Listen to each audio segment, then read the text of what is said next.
கர்நாடக அரசின் விரிவான திட்ட அறிக்கையை பரிசீலிக்கவோ அதற்கு அனுமதி அளிக்கவோ கூடாது என்று மத்திய நீர்வள குழுமத்தையும் இப்பேரவை வலியுறுத்துகிறது. காவிரி படுகையில் புதிய திட்டங்களை மேற்கொள்ளவோ கூடுதலாக நீரை பயன்படுத்தவோ இயலாது.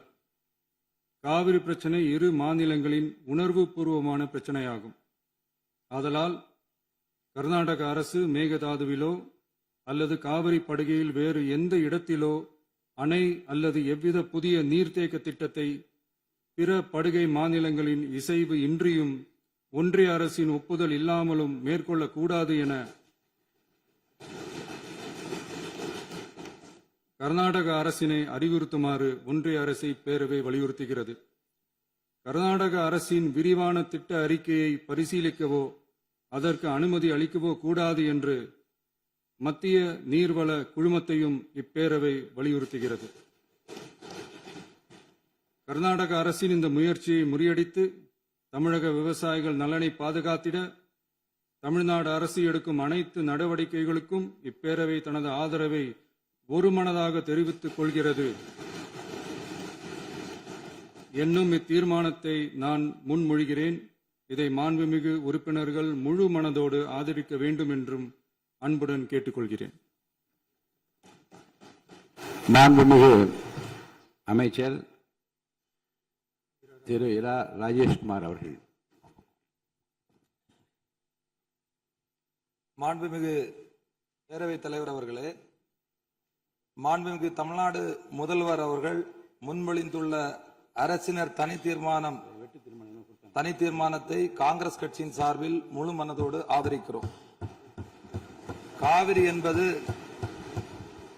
காவிரி என்பது ஒரு நதி மட்டுமல்ல, தமிழ்நாட்டு விவசாயிகளின் உயிர் நாடி. காவிரி நீரை நம்பித்தான் லட்சக்கணக்கான விவசாயிகளின் வாழ்க்கையும் விவசாயமும் இயங்கி வருகிறது. காவிரி நடுவர் மன்றம் 2007ஆம் ஆண்டு வழங்கிய தீர்ப்பையும் உச்சநீதிமன்றம் 2018ஆம் ஆண்டு வழங்கிய தீர்ப்பையும் மதிக்காமல் தமிழகத்தின் ஒப்புதல் இல்லாமல் கர்நாடக அரசு மேகதாதுவில் அணை கட்ட முயற்சிப்பது கண்டிக்கத்தக்கது. இது சட்டத்திற்கு எதிரானது மட்டுமல்ல, தமிழக மக்களின் உரிமையை பறிக்கும் செயலாகும். காவிரி நீர் தமிழகத்திற்கு வழங்குவது குறித்து காவிரி நடுவர் மன்ற இறுதி தீர்ப்பு, உச்ச நீதிமன்ற தீர்ப்புகளின்படி தமிழ்நாட்டிற்கு ஆண்டுதோறும் 177.25 டிஎம்சி தண்ணீரை 3 வழிகளில் தமிழகத்திற்கு கர்நாடகா வழங்க வேண்டும். கபினி அணை மூலமாக கபினி ஆற்றில் 60 டிஎம்சியும், கிருஷ்ணராஜசாகர் அணையிலிருந்து காவிரி ஆற்றில் 52 டிஎம்சியும், கபினி அணையிலிருந்து பிலிகுண்டு வரை 240 கிலோமீட்டர் தூரம் மற்றும் கிருஷ்ணராஜசாகர் அணையிலிருந்து பிலிகுண்டு வரை 200 கிலோமீட்டர் தூரம் உள்ள பகுதிகளில் பெய்கின்ற மழையின் மூலம் கர்நாடகாவிற்கு தடைப்படுத்தப்படாத நீர்பிடிப்பு பகுதிகளில் இருந்து 80 டிஎம்சி வழங்க வேண்டும். இதில் உச்சநீதிமன்ற தீர்ப்பின் அடிப்படையில் 14.75 டிஎம்சி தண்ணீரை கர்நாடகா குறைத்துக் கொள்கிறது.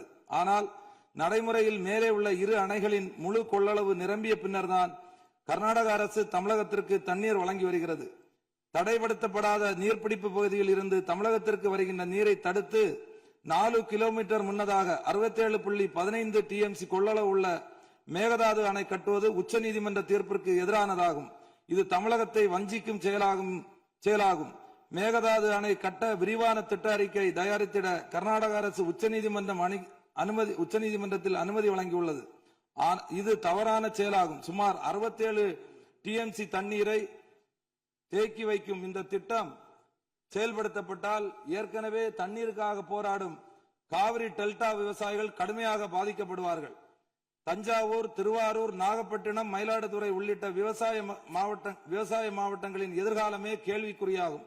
அது மட்டுமல்லாமல் காவிரி கூட்டு குடிநீர் திட்டங்கள் மூலம் குடிநீர் பெற்று வரும் தமிழகத்தின் பல பகுதிகளும் பாதிக்கப்படும் அபாயம் உள்ளது. விவசாயத்திற்கு மட்டுமல்ல, மக்களின் குடிநீர் உரிமைக்கும் இந்த திட்டம் அச்சுறுத்தலாக உள்ளது. கர்நாடக அரசின் இந்த ஒருதலை பட்சமான நடவடிக்கையை காங்கிரஸ் கட்சி வன்மையாக கண்டிக்கிறது.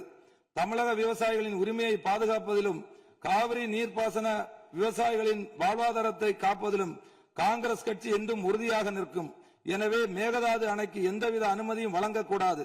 தமிழகத்தின் உரிமையை நிலைநாட்டவும் விவசாயிகளின் நலனை பாதுகாக்கவும் மாண்புமிகு தமிழக முதல்வர் தலைமையிலான அரசு எடுத்து வரும் அனைத்து நடவடிக்கைகளிலும் இந்திய தேசிய காங்கிரஸ் தனது முழு ஆதரவையும் தெரிவித்துக் கொண்டு முன்மொழிந்த தீர்மானத்தை ஆதரித்து அமர்கிறேன். மாண்புமிகு உறுப்பினர் திரு மு தமிமுன் அன்சாரி அவர்கள். மாண்புமிகு பேரவை தலைவர் அவர்களே, காவிரி நதிநீர் உரிமையை பாதுகாக்கும் வகையில நமது சட்டமன்றத்தில் அரசினர் தனி தீர்மானத்தை முன்மொழிந்திருக்கும் மாண்புமிகு முதல்வர் அவர்களுக்கு மனிதநேய ஜனநாயக கட்சியின் சார்பில் பாராட்டுகளை தெரிவித்துக் கொள்கிறேன். அரசியல் அணுகுமுறைகள், கருத்து வேறுபாடுகள் இவற்றையெல்லாம் கடந்து காவிரி உரிமைக்காக இந்த அவையில் இருக்கக்கூடிய நாம் எல்லோரும் ஒரே அணியிலே இருக்கின்றோம் என்ற உணர்வை வெளிப்படுத்தக்கூடிய கடமை இப்பொழுது இருக்கிறது. அதன் அடிப்படையில் நாம் எல்லோரும் ஓரணியிலே இந்த விவகாரத்திலே சிந்திக்க கடமைப்பட்டிருக்கின்றோம். இந்த உலகம் என்பது 71% நீராலும் 29% நிலத்தாலும் சூழப்பட்டிருக்கிறது. ஆனால் உலகம் எங்கும் தண்ணீருக்கான போராட்டங்கள் கடந்த அரை நூற்றாண்டு காலமாக வலுப்பெற்று வருவதை நாம் பார்க்கின்றோம். நம்முடைய இந்திய திருநாடு பல்வேறு இனங்கள், மொழிகள், பிராந்தியங்களை கொண்ட ஒரு துணைக்கண்டமாக இருக்கிறது. இந்த நாட்டிலே நதிநீர் பிரச்சனைகள் எழுகின்ற பொழுதெல்லாம் ஒன்றிய அரசு தலையிட்டு நீதமான முறையிலே தீர்ப்பை வழங்க வேண்டும் என்று நாட்டு மக்கள் எதிர்பார்க்கிறார்கள்.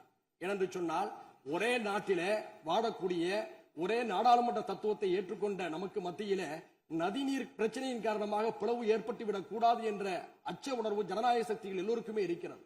உலகம் முழுக்க பல்வேறு நாடுகளை கடந்து ஒரே நதி பயணிப்பதை பார்க்கின்றோம். உதாரணத்திற்கு வட ஆப்பிரிக்காவை செழுமைப்படுத்திக் கொண்டிருக்கக்கூடிய நைல் நதி எடுத்துக்கொண்டால் 11 நாடுகளை கடந்து செல்கிறது. எகிப்து, சூடான், உகாண்டா, எதியோப்பியா உள்ளிட்ட நாடுகள் பயன்பெறுகின்றன. அந்த 11 நாடுகளை கடந்து செல்லக்கூடிய அந்த நைல் நதிக்கு மத்தியில பிரச்சனைகள் ஏற்பட்டால் அதை தீர்ப்பதற்காக நைல் பேசின் இனிஷியேட்டிவ் என்ற ஒரு அமைப்பு, நிர்வாக அமைப்பு செயல்பட்டுக் கொண்டிருக்கிறது. பல்வேறு நாடுகளுக்கு மத்தியிலே ஒரு நதி பாய்கின்ற போது அதை தீர்ப்பதற்கு ஒரு கூட்டுக்குழு ஏற்படுத்தப்பட்டு ஒரு ஒருமைப்பாடு நிலைநிறுத்தப்படுகிறது என்று சொன்னால், ஒரே நாட்டிலே பாயக்கூடிய நதிகளுக்கு மத்தியிலே பிரச்சனை ஏற்படுகின்ற போது ஒன்றிய அரசும் அதை சார்ந்தவர்களும் நீதமான ஒரு தீர்ப்பை வழங்க வேண்டும் என்றுதான் நாம் எதிர்பார்க்கின்றோம். அந்த அடிப்படையில் இதே மாமன்றத்தில் 6/12/2018 அன்றைய அரசு இதே போன்ற ஒரு தீர்மானத்தை மேகதாதுவுக்காக கொண்டு வந்த போது நானும் அதை ஆதரித்து பேசினேன். இப்போதும் அதே பிரச்சனை எழுந்திருக்கிறது. இந்த பிரச்சனை என்பது 4 மாநிலம் தொடர்புடையது என்பதை மறந்துவிடக் கூடாது. கர்நாடகா, கேரளா, தமிழ்நாடு, புதுச்சேரி என்று 4 மாநில மக்களும் இதிலே பயனடைகிறார்கள். இந்த நேரத்தில் கர்நாடக அரசுடைய புதிய முதல்வராக இருக்கக்கூடிய சிவகுமார் அவர்கள் சமீபத்தில் ஒன்றிய நீர்வளத்துறை அமைச்சர் பாட்டீல் அவர்களை சந்தித்து காவிரியின் குறுக்கே மேகதாதுவிலே அணை கட்ட வேண்டும் என்று கூறியிருக்கிறார். இது உச்ச நீதிமன்றம் வழங்கிய தீர்ப்புக்கு எதிரானது. காவிரி மேலாண்மை ஆணையம் இதை நிராகரித்திருக்கிறது என்ற உண்மையை நாம் உணர்ந்து கொள்ள வேண்டும். அவர்களுக்கும் உணர்த்த நாம் கடமைப்பட்டிருக்கின்றோம். இந்த நேரத்தில் நாம் வைக்கக்கூடிய கோரிக்கை என்னவென்று சொன்னால், காவிரி மேலாண்மை ஆணையத்துடைய ஒப்புதலின்றி காவிரியின் குறுக்கே எந்த நடவடிக்கையும் எடுக்கக்கூடாது என்று தெளிவாக கூறப்பட்டிருக்கிறது. உச்ச நீதிமன்றத்துடைய வழிகாட்டலோடு அமைக்கப்பட்ட அதிகாரப்பூர்வமான அமைப்பு தான் காவிரி மேலாண்மை ஆணையம். அதற்கு எதிராக கர்நாடக அரசு செயல்படுகின்ற பொழுது தமிழ்நாடு அரசின் சார்பிலே உச்ச நீதிமன்ற அவமதிப்பு வழக்கை நாம் தொடுக்க கடமைப்பட்டிருக்கிறோம் என்பதையும் இந்த நேரத்தில் சுட்டிக்காட்டுகிறேன். அது மட்டுமல்ல, காவிரியுடைய உரிமையை நாம் பேசுகின்ற பொழுது ஒரு மாற்று திட்டத்தை முன்வைக்கின்றோம். மேகதாது என்பது கிருஷ்ணராஜசாகர் அணையிலிருந்து 1000 அடி பள்ளத்தில் இருக்கிறது. அங்கே மேகதாதுவில் அணை கட்டினால் கர்நாடகத்துறை விவசாயமும் பாதிக்கும் என்று கர்நாடக விவசாயிகள் கூறியிருக்கிறார்கள். கர்நாடக விவசாயிகள் மட்டுமல்ல, அது அடர்ந்த வனப்பகுதி என்ற காரணத்தினால சுற்றுச்சூழல் ஆர்வலர்களும் எதிர்த்திருக்கிறார்கள். இந்த நிலையில் நாம் மாற்று யோசனையாக என்ன சொல்கிறோம் என்று சொன்னால், ஐயா காமராஜர் அவர்கள் முதல்வராக இருந்த போது கிருஷ்ணகிரி மாவட்டத்தில் இருக்கக்கூடிய ராசிமணல் அருகே ஒரு அணையை கட்டலாம் என்று அடிக்கல் நட்டினார். அதற்கான ஆதாரம் இப்போதும் ஒகேனக்கலில் இருக்கக்கூடிய தமிழ்நாடு மின்சார வாரிய அலுவலக கட்டிடத்திலே இருக்கிறது. அங்கே அணை கட்டுகின்ற பொழுது 2 மாநில மக்களும் சர்ச்சையின்றி அந்த நீரை பகிர்ந்து கொள்ளலாம். ஏனென்று சொன்னால், அந்த இடதுபுறம் தமிழ்நாட்டில் இருக்கிறது, அந்த அணையுடைய வலதுபுறம் கர்நாடகாவில் இருக்கிறது. 2 மாநில விவசாயிகளும் அவரவர் விருப்பத்துக்கேற்ப நீரை பகிர்ந்து கொள்ளக்கூடிய ஒரு வாய்ப்பை அன்றைய தினம் உணர்ந்த காரணத்தினால்தான் ஐயா காமராஜர் அவர்கள் அதற்கான அடிக்கலை நட்டினார். நாம் கர்நாடகாவுக்கு சொல்ல வரும்போது, மேகதாதுவில் நீங்க அணை கட்டுகின்ற போது கர்நாடக விவசாயிகளும் பாதிக்கப்படுகிறார்கள், தமிழ்நாட்டு விவசாயிகளும் பாதிக்கப்படுகிறார்கள். அதே சமயத்தில் ஐயா காமராஜர் அவருடைய திட்டத்தின்படி ராசி மணலிலே அணையை கட்டுகின்ற போது 2 மாநில ஒப்புதலோடு புரிந்துணர்வோடு ஒரு அணையை கட்டுகின்ற பொழுது அந்த நதி நீர் கர்நாடக விவசாயிகளுக்கு மட்டுமல்ல, பெங்களூரில் இருக்கக்கூடிய மக்களுடைய குடிநீரையும் தீர்க்கும். தமிழ்நாட்டில தஞ்சை சமவெளி விவசாயிகளுக்கு மட்டுமல்ல, ராமநாதபுரம் தொடங்கி சென்னை வீராணம் குடிநீர் வரை பயன்படுத்தக்கூடிய நம் எல்லோருக்கும் பயனளிப்பதாக இருக்கும். எனவே இரு மாநில மக்களும் நலன் தரக்கூடிய அந்த திட்டத்தை பரிசீலிக்கலாமே தவிர மேகதாதுவில் அணை கட்டக்கூடிய முயற்சி என்பது உச்சநீதிமன்றத்துடைய தீர்ப்புக்கு எதிரானது என்ற அடிப்படையில் இந்த முதல்வர் அவர்கள் முன்மொழிந்திருக்கக்கூடிய இந்த தீர்மானத்தை மனிதநேய ஜனநாயக கட்சியின் சார்பில் வழிமுடிந்து அமர்கிறேன். நன்றி.